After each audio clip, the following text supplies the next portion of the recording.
ان كل انسان عاوز يكون سعيد، عاوز يكون ناجح، عاوز يكون متزن، عايز يكون عنده فلوس كفايه، يكون مرتاح من كل ناحيه، يكون عنده عيله. مش ده اللي كلنا عاوزينه الى حد ما بنتائج مختلفه؟ طب هنا في سؤال مهم جدا، هل انت عاوز تكون سعيد؟ اسال نفسك، هتلاقي طبعا الاجابه فهتلاقي مفاجاه كبيره جدا. حسب جامعه ييل في الولايات المتحدة الأمريكية أقل من 3% في العالم إحصائية دول متزنين وناجحين. ممكن إنسان يكون ناجح بأساليب مختلفة لكن ناجح ومتزن أقل من 3%. هنا بقى المفاجأة العجيبة جدا، إيه السبب؟ الناس عاوزة حاجة ما بتحققهاش. إيه السبب اللي بيخلي الناس تنجح وبعدين يكون حقق كل اللي هو عاوزه وبعدين تلاقي وصل لمرحلة يكون تعيس، وتلاقي في إحصائيات يقول لك أكتر من 90% من الشخص اللي هو يكون مريح ماديا، اللي هو ممكن يفطر في هونج كونج ويتعشى في طوكيو، تبص ليه عنده اكتئاب حاد. الله، طب إيه السبب؟ إيه السبب اللي يخلي الناس دول تتعب؟ إيه السبب إن لما أنا في دورة من دوراتي بسأل الناس مين عاوز يخش الجنة؟ طبعا كلهم. فسألتهم طب ايه اللي انت عملته اخيرا عشان تخش الجنه؟ ايه اللي انت بتعمله اخيرا عشان تخش الجنه؟ ايه اللي انت بتعمله اخيرا عشان تنجح؟ ايه اللي انت بتعمله عشان فعلا تنجح؟ بصيت لقيت فيه اجابات عجيبه جدا، معظمها اعذار. واحد يقول لك اصل بابا، اصل ماما، اصل اخواتي، ده انا عندي العيله، ده الماضي. يا راجل ده الماضي، ده انا تعبان نفسيا، ما عندكش فكره الحياه عامله ازاي. بص انت على التلفزيون تلاقي فيه تشاؤم في كل حته. طب دي اعذار، ومع ذلك برضو انا سمعت كفايه. هنا في مشكله، اي حاجه تقولها لنفسك وتكررها اكتر من مره هتصدق نفسك، هتربطها باحاسيسك، تبقى اعتقاد ذاتي. ولما تكررها كمان اكتر من مره هتلاقي نفسك وصلت لمرحله انك بتتصرف من غير ما تفكر، لان اكتر من 90% من كل سلوكياتنا تلقائيه بنعملها من غير ما نفكر. قضيت اكتر من 30 سنه من حياتي في الابحاث، في السفريات، في الدراسات، لفيت العالم تقريبا وعملت يعني اشتغلت من غسيل الصحون. انا عمري ما كنت بشتغل في غسيل الصحون، كانت اول سلمه عشان اوصل للاداره العليا. وصلت للاداره العليا وانا عارف انا بعمل ايه، عرفت استراتيجياتي الشخصيه، لكن كنت عايز اعرف الناس بتعمل ايه. في حاجه مهمه جدا من اللف ده كله والكتب اللي انا قريتها، قريت اكتر من 7000 كتاب. لازم توصل لمرحله تقول ثانيه واحده دي مش موجوده في ادراكي انا، لكن موجوده في ادراك حد تاني. فلازم توصل لمرحله تقول ثانيه واحده انا متفتح. انا قريت الكتب دي كلها وقابلت ناس مثقفين جدا وقابلت ناس ناجحين جدا. هنا في مشكله، بصيت لقيت ان كل واحد من دول عنده استراتيجيه معينه ماشي عليها. لقيت ان الناجح عنده استراتيجيه معينه، لان كنت بسال الناجحين انت بتعمل ايه عشان تكون ناجح؟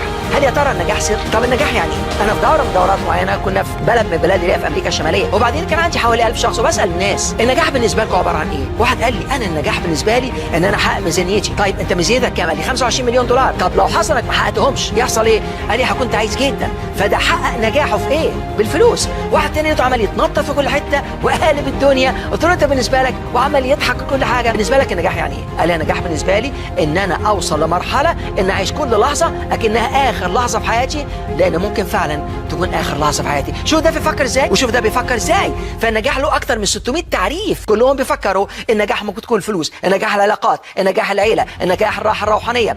هم كل دول. وقابلت ناس عندهم علاقات، وقابلت ناس عندهم فلوس مكتئبين اكتئاب حاد، وقابلت ناس تعبانه جدا نفسيا ما بيحققش حاجه. واحد يقول لك انت بتكلمني، واحد يقول لك انت بتكلمني. طب النجاح حظ، لان النجاح راجل، ده نجاح، ده اسمه نصيب، ده حظ، ده انا عمال اشتغل بقالي 30 سنه ومش عارف اعمل حاجه. انا هقول لكم حاجه، انا خدت تاكسي، التاكسي بيقول لي انا بقالي 30 سنه سواق تاكسي، وراجل الدنيا صعبه. وانا بكلمه طب عمرك فكرت تكون تملك التاكسي ده؟ قال لي طب انا جاي من كوكب تاني. قلت له فعلا كوكب الايجابيين، بس قول لي انت دلوقتي بتخرج من بيتك بتفكر ازاي؟ انا بفكر اشتغل على التاكسي عشان خاطر اعمل قرشين واروح بيهم. ده واحد حط كل تركيزه 30 سنه انه يكون سواق. فالعقل البشري بيديله اللي هو عاوزه، المخ بيديلك اللي انت عاوزه. بتفكر في ايه؟ المخ بيكبرها لك ويدعمها لك. واحد تاني نزل من اول نزل انا كان هفكر ان انا املك هذا التاكسي، ولما افكر املك هذا التاكسي بدا يفكر اشوف حد من صحابي ممكن يشتركني فيه، حد من العيله، نشوف بعض الفلوس في مكان ما، نكلم صاحب التاكسي كان عايز يبيعه. بيفكر باسلوب خلى قدراته تشتغل ضده. نجاح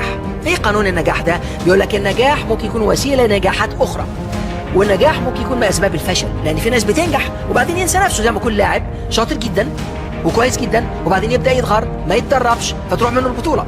ممكن تلاقي مدير فاكر انه عشان نجح، زي ما حصل في الشركات العالميه في الستينيات لما قال لك احنا احسن شركات في العالم. وطبعا مش داعي ذكر الاسماء، الاسماء موجوده في كل حته. اللي قال لك احنا افضل شركه في الساعات، وبعدين ما كانوش مرنين كفايه.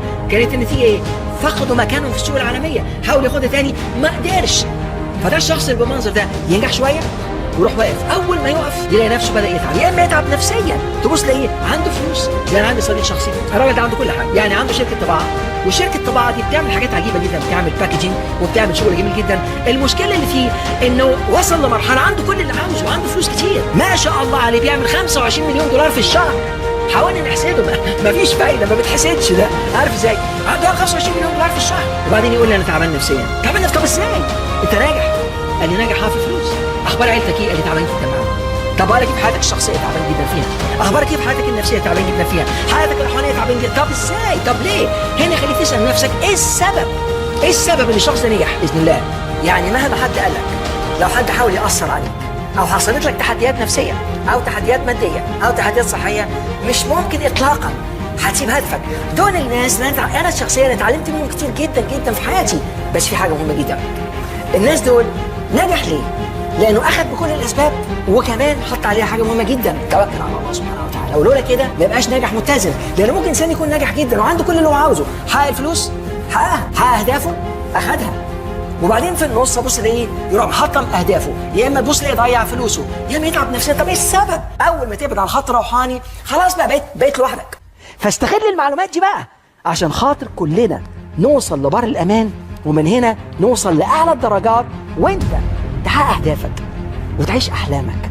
عشان كده من اول النهارده عايزك تعرف معايا حاجه مهمه جدا. الشتاء بدايه الصيف، والليل بدايه النهار، والفشل بدايه النجاح. فانت لا قلق ولا اكتئاب ولا احباط ولا طولك ولا عرضك ولا اسم ماما ولا العنوان اللي اديته لنفسك ولا العنوان اللي اداهولك الناس. طب انت مين؟ انت افضل مخلوق عند الله سبحانه وتعالى. انت اللي سخر لك السماء والارض وما بينهما. انت اللي عينك بتفتح وتقفل اكتر من 18,000 مره في اليوم عشان بس تحميك. بتميز 10 مليون لون في الحال، وهنتكلم على القدرات. ده انت، فما تنساش اطلاقا انت مين. فاذا كان اي حد في الدنيا ممكن يحقق اي حاجه، انا وانت كمان ممكن نحققها باذن الله. فعيش كل لحظه كانها اخر لحظه في حياتك. عيش بحبك لله سبحانه وتعالى، عيش بالتطبع داخل الرسول عليه الصلاه والسلام، داخل الرسل والانبياء والصحابه، بعد كده بالعلم بالكفاح وبالفعل. طالما في فعل يبقى بالصبر وقدر قيمه الحياه.